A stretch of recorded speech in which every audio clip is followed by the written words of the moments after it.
Chapter 9. "What's he doing?" Electra asked as they arrived at the given address. There was a man there who fitted details they had on Johnny Lawton, which was just his date of birth, thus his age. He was supposed to be mid-40s and looked the part. His faded jeans were something he would have worn in his late teens. The checkered shirt and wayfarer sunglasses completed the look of a man who thought Tom Cruise in Top Gun was the perfect depiction of a man in his prime. He had held on to his hair much better than Augustine, the blonde locks flicked back every time he added something to the boot of his car. "Let's watch for a few moments. It would be interesting to see what he's packing. Looks like he's going away for a while." Augustine and Electra sat in their car opposite Lawton's home and examined him going backwards and forwards.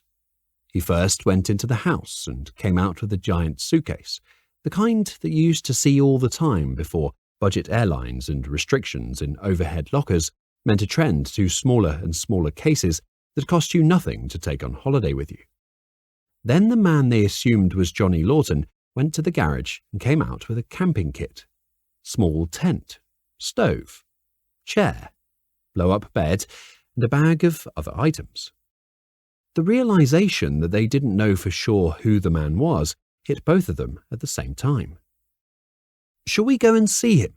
they asked each other in unison. "Yes," they replied at the same time again.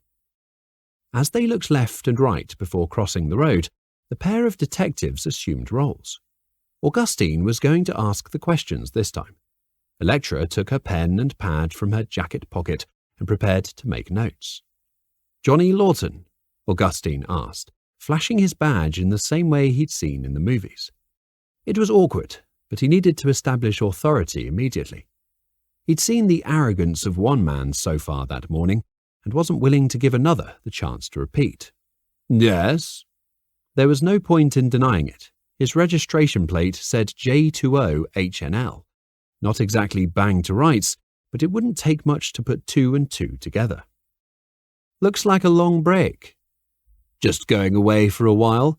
I'm owed time off, bored at work and nothing to do at home.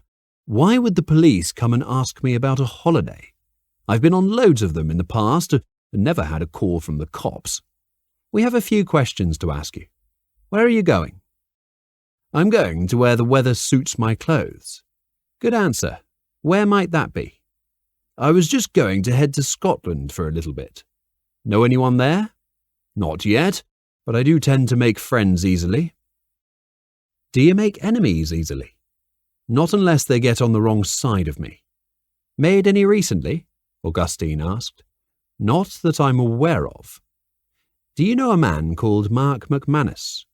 Johnny twitched. "Never heard of him." "Are you sure? It's really important."